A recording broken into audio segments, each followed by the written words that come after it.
প্রেমানন্দ মহারাজ বৃন্দাবনে আছেন এখনো বেঁচে, মনে হয় 16 থেকে 18 বছর, তার কিডনি দুটো নাই, ডায়ালিসিস চলছে, এখনো রাধে রাধে বলে তিনি বেঁচে আছেন।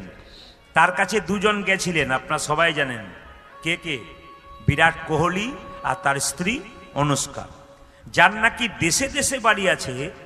সে সব কিছু ছেড়ে দিয়ে প্রেমানন্দের চরণে নিজেকে সমর্পণ করতে গেছে। আর আমাদের পাড়ার ভম্বল একটু চাকরি পাওয়ার পর ও ভগবানকে ভুলেই গেছে। এটাই সবচেয়ে লজ্জার ব্যাপার। দেখুন, মহাত্মা গান্ধী এলাহাবাদ কোর্টের ব্যারিস্টার ছিলেন, কিন্তু সকালবেলায় ঘুম থেকে উঠে গীতা পড়তেন, গীতাকে নিজের মা বলতেন আর নিজের মাকে মা বলতেন।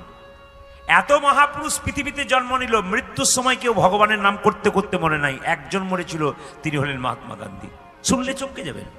মহাত্মা গান্ধীকে যখন নাথুরাম গডসে গুলিটা মেরেছিল, তখন মহাত্মা গান্ধী মৃত্যুর সময় 3 বার বলেছিল, হারাম হারাম হারাম, রাম রাম বলে 3 বার বলে মরেছিল।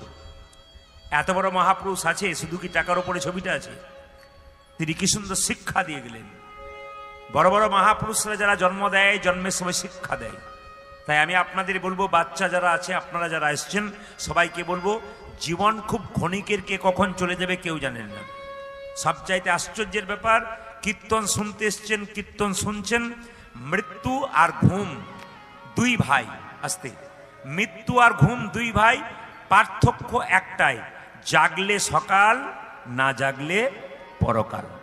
যোগ করতে হবে কার সঙ্গে? নিজেকে ভগবানের সঙ্গে যোগ করতে হবে। যোগ